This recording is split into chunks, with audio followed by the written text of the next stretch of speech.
Are you looking for COVID-19 testing? Picture Genetics is now offering FDA-authorized test kits, and you don't have to leave the house. The kits are shipped directly to your home. Ordering only takes a few minutes by answering some questions about any exposures or symptoms you may have had or currently having. You can order your kit directly at picturegenetics.com. Again, that's picturegenetics.com to get your COVID-19 test kit. Thank you to Picture Genetics for providing such an important service during this pandemic and for sponsoring our direct consumer series.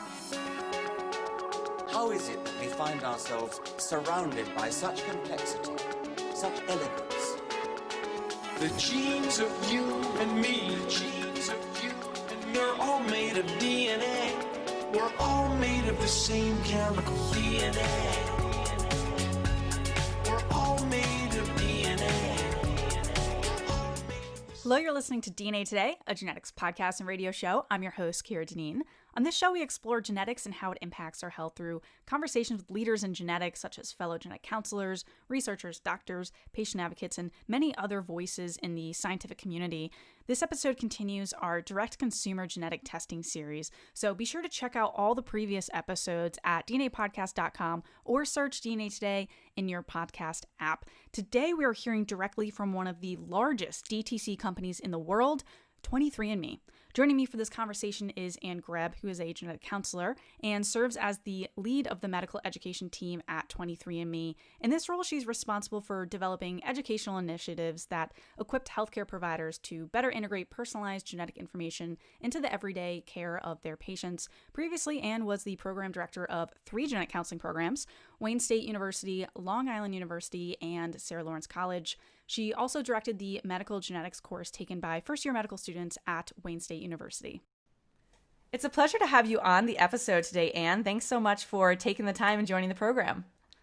It's my pleasure to be here. Thank you for having me. So to give some people some perspective about your career and now being at 23andMe, you were the program director at Genetic Counseling Master's Program. That was at Wayne State, Long Island University, Sarah Lawrence, which we just missed each other there. What led you to transition to joining 23andMe? What drew you to want to be part of the team? You know, I get asked that question a lot, and I do need to say I absolutely loved being a program director, and I do. Every day I miss the students that I was able to work with. But I think the answer to that question, there's really 2 parts of it.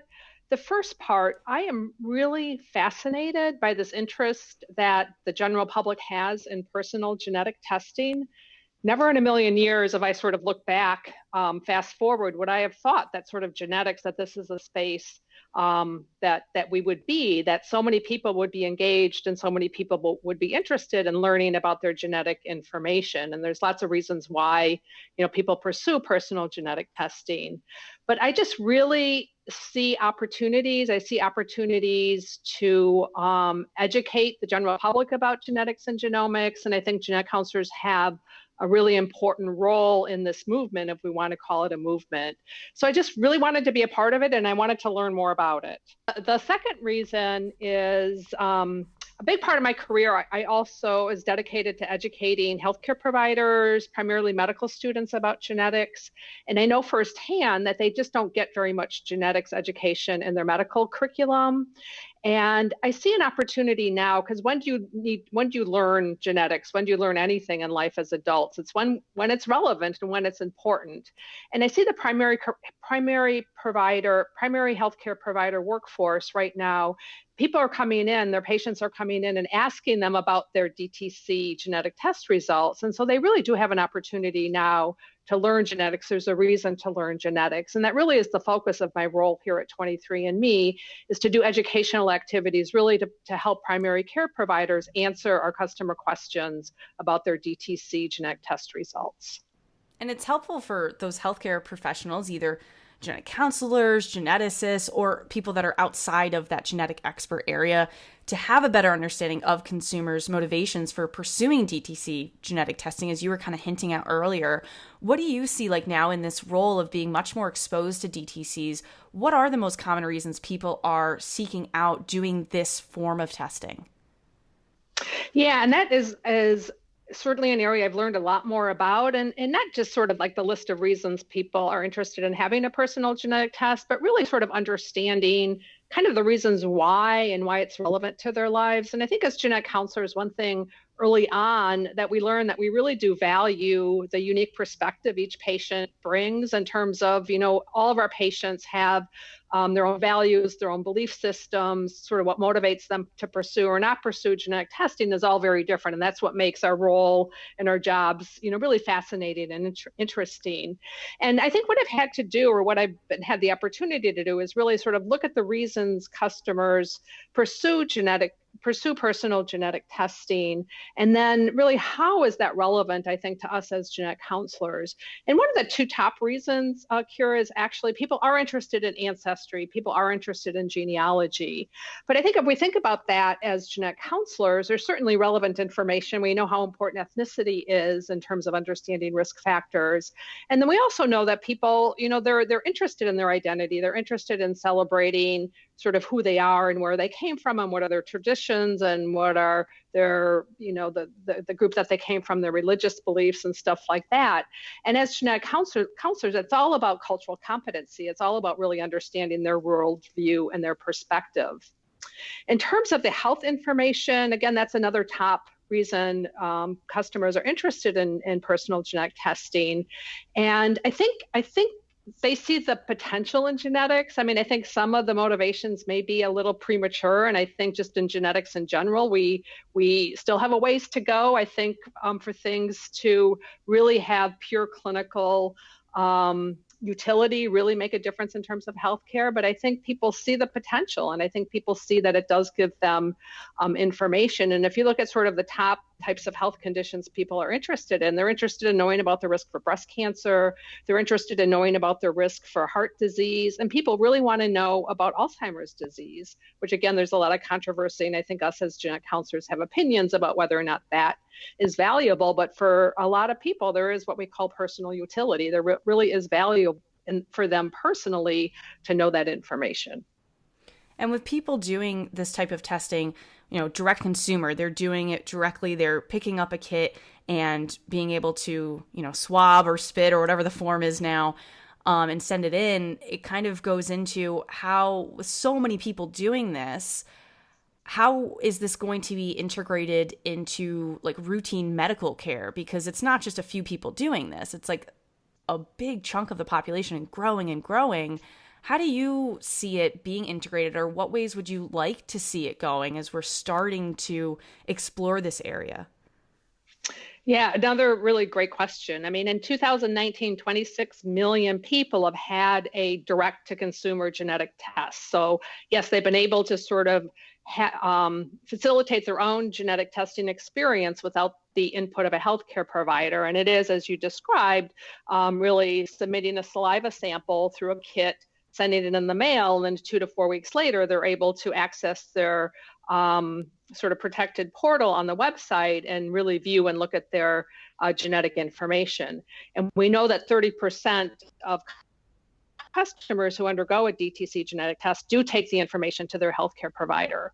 And I do work a lot with really reaching out to primary care providers, family medicine doctors, internal medicine, nurse practitioners, physician's assistants. And these healthcare providers really do have a good relationship with their patients in terms they have ongoing care, and they know their patients, and they know oftentimes their patients' families. And, they're getting questions, and they want to know, how do we answer the questions, and how do we sort of integrate this into our practice? And I really think there are opportunities. Certainly any relevant test information is important. If a customer identifies that they do have, a variant in a BRCA1 or 2 gene, obviously that's clinically significant. But I think my message to primary care providers is this is a really good opportunity if patients bring it up, or maybe even ask them if they've had a consumer sort of genetic test, and ask them what were their motivations.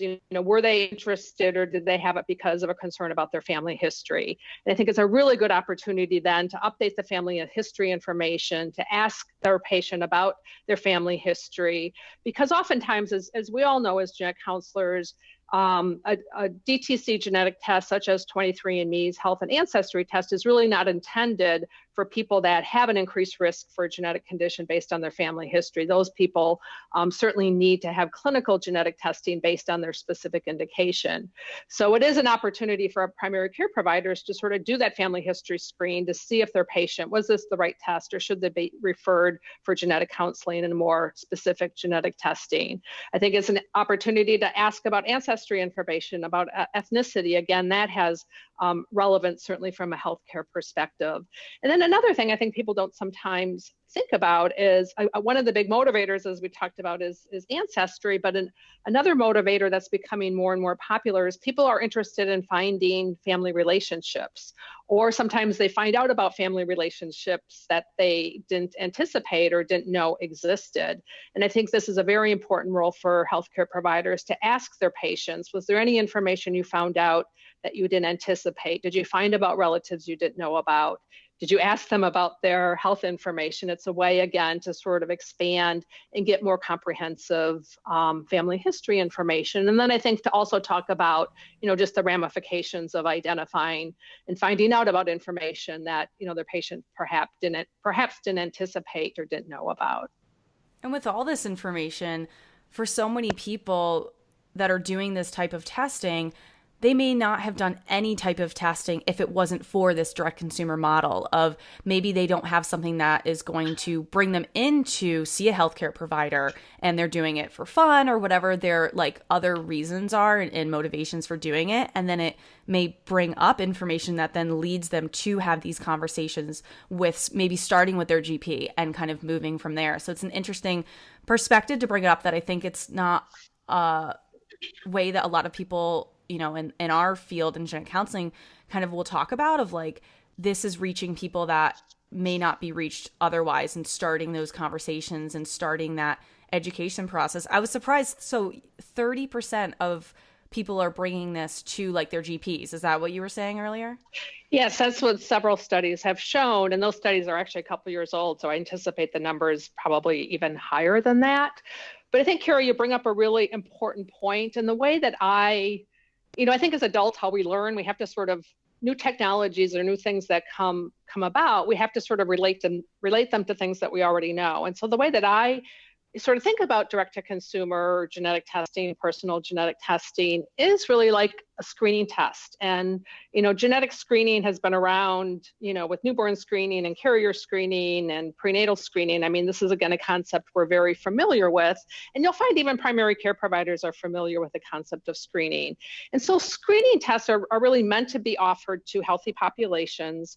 They're meant to be offered to people who otherwise aren't identified at increased risk, right? A screening test is not meant for somebody who already you can identify that they have an increased risk. Those patients really need to go and then do more comprehensive testing. Screening tests should be widely available. Oftentimes they're broad, they're non-targeted, they're not meant to be comprehensive. They need to be not very expensive. Again, a very expensive screening test doesn't make sense from a population health standpoint. And again, they're not meant to be diagnostic. And we know absolutely there are people who otherwise wouldn't have had a clinical indication for genetic testing. Either it just wasn't picked up, or their family history isn't suggestive, or they have a small family history, or they're adopted, or they're donor conceived. I mean, I think we can think of lots of reasons why someone wouldn't be a candidate or wouldn't be identified as increased risk for a genetic condition. And so this is exactly the type of test that can pick up a subset of these individuals who otherwise, really wouldn't have been brought to the attention of the genetics community or healthcare providers. And we're seeing that. We did a study that we actually presented at the San Antonio Breast Cancer Conference a year ago, where we looked at a population of our BRCA1 and 2 carriers. And sure enough, half of those were male and half of those were female. And I think we oftentimes forget about the male carriers, which is exactly what you would expect. It's an autosomal dominant condition. And then there were a fair number of people who did not identify as Ashkenazi Jewish, but actually had genetically detected Ashkenazi Jewish ancestry and did obviously have a variant. So again, how would those individuals have ever known that they even had a risk if they hadn't done sort of a personal genetic test? And you bring up a good point with the BRCA testing, of that being something that 23andMe offers in your direct consumer testing. I'm curious in terms of how you are educating people and really being able to express this information of, as genetic counselors, we understand these topics, and that BRCA testing, you have to look at how many variants are looked at. And from my understanding, 23andMe looks at the 3 variants you were mentioning that are common in the Ashkenazi Jewish community. But there are about 1,000 variants that could be existing that are less common, but that people can have those variants that can lead them to be a carrier for BRCA1 or 2, the 2 genes. How does 23andMe make sure that consumers understand this, that 23andMe is looking at 3 variants as opposed to the entire gene? Correct. Yeah, I've done a lot of genetics education in my career, and this is one of the most challenging concepts, I think, for a lot of people to understand. Certainly our patients, we spend a lot of time explaining this in a genetic counseling session. It's something I spend a lot of time trying to help healthcare providers understand kind of the limitations and what does sort of a negative genetic test mean, what are the implications of that. And so I think this is something at 23andMe that we work really hard and provide a lot of educational resources, which are included in the report itself. And if anyone's interested in looking at the sort of the educational content of one of our reports, including the BRCA1 and 2 selected variants report, we do have copies on our healthcare provider's website. And we have tutorials, we have resources in our customer support center. Patients oftentimes call our customer support center because they have questions about their test results. So certainly there are people available who can help explain sort of the meaning of a negative variant, and then certainly if something is positive, what to do about that. One thing I think that people is important that I didn't appreciate or didn't really understand as fully until I got to 23andMe is just the rigorous process that 23andMe has to go through in order to have one of their reports sort of be FDA authorized to be marketed to consumers. So in addition to things such as making sure our tests are accurate, making sure that the genotype is related to some sort of potential clinical diagnosis or phenotype. We also had to prove that customers could understand the information in the reports. And so this consumer comprehensive, the studies that actually we haven't done, outside groups did this, really did many focus groups and had many different reports, and they had to sort of, have participants in the focus groups really read the information and then do studies and tests to make sure that they understand. And one of the biggest factors that was important is that do people understand the meaning of a negative variant report? So if we weren't able to convince the FDA that consumers were able to understand this information, we wouldn't have been able to get the FDA authorization. I think it's something, again, all of us need to continue to educate about genetic testing, about what it means and about the limitations and is it the right test. I mean, this is things I think as genetic counselors we're very good at doing. But at 23andMe, we recognize just how important it is for people to understand this information. And going to the lengths to have FDA approval. I was looking around and trying to educate myself on how DTCs stand with the FDA, and definitely correct me here. Is 23andMe the only direct consumer that has the FDA approval? So the FDA regulates the whole topic of sort of regulation of genetic tests is an interesting topic. Again, something I've learned a lot about. So the FDA does regulate certain categories of direct-to-consumer genetic tests, and it's these categories that the FDA feels do actually have a higher impact on medical care. And so those categories, there's 4 of them. And if you look at the FDA website, they're sort of listed very clearly. So one category are the genetic health risk tests. Those are mostly the single gene conditions. Another category is carrier screening. A third category is cancer predisposition. And then the last category is pharmacogenetics. And 23andMe does have FDA authorization to market direct-to-consumer genetic tests in each of these 4 categories. And yes, Kira, we are the only company that has the FDA authorization. No other company really has gone through that rigorous process. Yeah, it took me a while to learn and hearing from Laura Hersher, who looks a lot about, DTCs and her writing and everything, that it's interesting to kind of get the different perspectives and understand how it all works. And then as soon as you learn it, everything changes. So it's hard to keep up with. Yeah. And in the genetic testing and genetic counseling community, there has been criticism of DTC testing and a lot of different opinions and views, and this is a very controversial area within the field. And one of those concerns is just the accuracy. And we talked about this a little bit with the screening, which is, I like phrasing that way in terms of DTCs to kind of quickly express kind of the purpose of DTCs and how they can be used. I was reading the 2018 paper from Ambry that cited 40% of DTC results were inaccurate, being false positives. Now, the sample size of this was very small. It was only 49. So this is like a tiny study. And I imagine there's going to be a lot more. But I'd like to hear more of your insight on larger scale of just the accuracy of testing of when someone gets a positive. Again, we're kind of looking at the screening area, and that's our mindset here. But is this something that people should then be getting medical grade testing? I mean, how accurate is this, and what are the next steps for patients to be taking from there? Yeah, that's a really good question. And there was a lot of confusion about the Ambry study. I think it is an important study, and I think it's certainly a study we should pay attention to. But I think where people are confused, or where there isn't clearly made a distinction in the test so the genetic health risk tests and the carrier screening and the cancer predisposition and the pharmacogenetic test that we offer directly to our consumers. So a consumer buys a kit, they submit a sample, they wait the 2 to 3 weeks to get their results, and then they go into their 23andMe, password protected portal, and they actually look at their test results that we have given to them based on tests that are FDA authorized to do.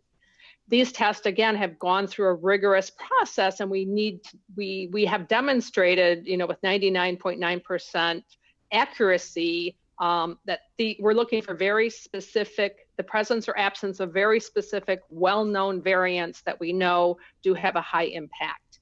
Those results are accurate. Again, the FDA would not allow us to market these tests to consumers if they were not accurate. Now, what most consumer-driven genetic testing companies and even clinical labs and most of the genetic research studies that are looking at population genetic screening, whole exome sequencing, most of those entities actually do allow their customers, their patients, to download their raw data. And 23andMe, we believe people own their genetic information, and they have a right to their genetic information. And it is one of the motivators why people sometimes do a direct-to-consumer genetic test, is they do want access to their raw data, and they do want to do further exploration. Either it's because they're looking for relatives, or they're in search of an answer, about a disease, on this diagnostic odyssey. I think we're all, sort of familiar with what patients sometimes go through to get a diagnosis. But it's really important to understand that though that data has not been validated, right? It's raw data. It hasn't gone through an editing process.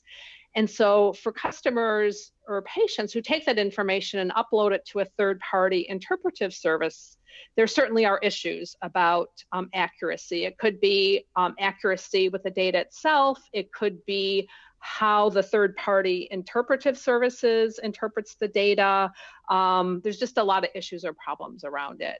So the Ambry study, they looked at the raw data and found that 40% of the raw data was not accurate. And so this just, I think, reinforces that this information should certainly not be used for diagnostic purposes. I think genetic counselors have a really important role to sort of help patients sort through this.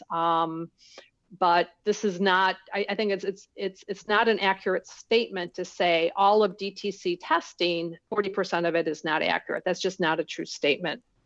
So there is a huge distinction then between the testing that are the reports from 23andMe, which have been, the sequencing or what the variants you're looking at is being done in terms of like the genetic test. And then that information is looked at by a genetic expert, a data analyst, or whatever their title is. And then that is a report that gets sent to the consumer. So that's the first one. And then the second one is that you can find extra information in this raw data, but that's not the part that is FDA approved. That's just extra information that you're providing consumers because you're like, well, we have this information, so we're being transparent. So that's huge. And I think that's, for me, when I was reading it, that wasn't is clear for like where the distinction was. And I think that's major in terms of when people are getting a report from 23andMe, that being accurate and FDA approved. And it's that raw data where that's more of an unknown and more of preliminary data. Right. And I think that is an important distinction. And people, unfortunately, oftentimes when they're presenting this data, they are not making that distinction. And it's not that 23andMe gives people the information. They give people the raw data. They take that raw data and they go elsewhere to seek information. So we're really not interpreting that data for them at all. It really is the raw data that they take elsewhere. And it's other resources that are interpreting it for them. And that's where the inaccuracies. Again, it's raw data. It's not meant, it hasn't been validated. It hasn't gone through, the same sort of quality control measures that a clinical test has gone through or our FDA authorized tests have gone through. Just like we see in research. Exactly. Exactly. That's a good analogy. That's a really good analogy. Yeah, you have to have people actually look through it and have the bioinformatics team, and that's a whole setup of most genetic counselors are not well versed in that that's kind of a different department or an extra skill set you may learn. But yeah, interesting just to hear like the nuances there and just how important they are to be able to understand the impact of studies like that. And, I'm sure many to come as DTCs are really exploding. Before we sign off, I did want to ask, we've touched on it a bit of the information for healthcare providers to be talking about with their patients when they're bringing in this test report. But if we're zeroing in on genetic counselors, this is something that more and more so patients are coming in to our genetic counseling offices and bringing DTC reports with them. What is your advice or tips for genetic counselors on how to handle this? What information to tell patients? How can 23andMe kind of help genetic counselors? Because there's so many people that are starting to do this now. Yeah, I love that question. And I really have enjoyed sort of thinking about that. And I think, I'm not sure I have all the answers to that questions, but I really have thought about, as genetic counselors, I think we do have an important role. I think the challenge is a lot of our traditional genetic counseling goals. Oftentimes what we do in a session is we explain how inherited diseases and conditions may affect, our clients and their families, and, how the family and medical history sort of impacts the chance of disease. What's the right genetic test, for clients and who should be tested. And also we spend a lot of time, making sure people make informed choices about testing and then help them adapt to whatever situation that they're in. I think some of the challenges for us as genetic counselors is sort of goal setting and that contracting when you're working with a patient who comes in because of an issue around a consumer-driven or direct-to-consumer genetic test is, sometimes those motivations for personal genetic testing, oftentimes are outside of the traditional scope of genetic counseling, because oftentimes they're not health related and there's more of that sort of personal utility. The decision to have genetic testing has already been made. And again, that's a big part of what we do is help people sort of navigate that decision. Well, the decision's already been made. I think with DTC genetic testing, some of the expectations that consumers, that then our patients have, do have limited clinical utility. And, I think from our standpoint, they may seem unrealistic, or they may seem like, it's a little premature in terms of where genetics is at in terms of, again, really having that clinical utility piece. I think the information that that consumers obtain from genetic testing can be overwhelming. And, sometimes they're just not prepared for potential results. And as we know, the family and medical history hasn't been incorporated into the genetic testing process. So a lot of sort of the tools that we have and the way that we're sort of used to navigating and conducting a session and really addressing the patient's concerns are just really different. And I think it's a matter of just like looking at our genetic counseling process and really how can we adapt the genetic counseling process, I think, to better fit, the needs and goals of patients who have questions related to consumer-driven genetic testing. It really is, we have the skill set. It's really, I think, just a different application. And I think we also have to just come to grips with the fact that, we really are not the gatekeepers of genetic testing. I think in the past we were, and there were a lot of good reasons for that, but we're not anymore. And people are having genetic testing, but we still are there, and we still have a very important role to really help people adapt and understand and make sense of this information and how is it relevant to their lives. I think that's very well said and a great note to end on. Appreciate you coming on the show, and also just interesting hearing from someone working in industry, of coming from having a lot of different roles in your career and being able to be in this new role in industry and being able to explore that. I think it's great for people to hear, because more and more genetic counselors are working in industry and sometimes straight out of grad school. So I think it's great for younger genetic counselors to hear how your role is going and everything. So thank you so much, Anne. Thanks, Kira. I really enjoyed, and it's genetic counseling is the best profession ever. I've just every job I've had, I've really loved and have enjoyed, and I'm really enjoying my role here. Thank you. I can definitely second that. We're a little biased, but yes, genetic counseling really is great and so versatile, as we see your career and so many others. So thanks so much, Anne. You're welcome. Stay updated with 23andMe by following them on Instagram, Twitter, and Facebook. It's all at 23andMe. And for all the healthcare providers listening, you can check out 23andme.com/medical. And that has a lot of information that is tailored to you as a healthcare professional, and mentioned this during the episode. So we'll link to that in the show notes, which is available at dnapodcast.com, along with all of the episodes. We have over 125 episodes, so not all of them are on the podcast apps because we just have too many. So go to dnapodcast.com to check out all of these episodes. Stay updated with the show by following us on social media. Just search DNA Today on Twitter, Instagram, YouTube, Facebook, all of the social media places. We are very active on social media, so definitely give us a follow. Just search DNA Today. And any questions you have, you can use the contact form on our website, dnapodcast.com, or if it's easier for you, just email us, info@dnapodcast.com. We love to hear from you, especially if you have any questions for Anne. I am happy to pass those along. If you enjoyed listening to this conversation, please rate and review us on Apple Podcasts or wherever you listen to this podcast. It really helps more people like yourself find the show and helps us grow.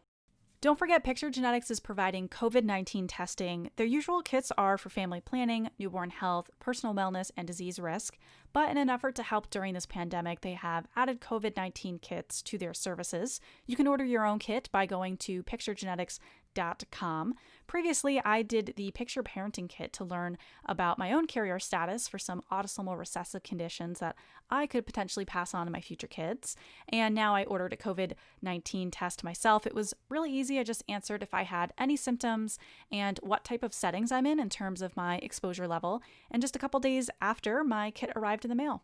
You can get your own COVID-19 testing kit at picturegenetics.com. And thank you to Picture Genetics for sponsoring our DTC series here on DNA Today and providing this very important testing. As I mentioned, they have numerous other kits where you can use code DNA Today at checkout for 25% off and free shipping. Go check it out, picturegenetics.com. Thanks for listening, and join me next time to learn and discover new advances in the world of genetics. Genes of you and me, genes of you.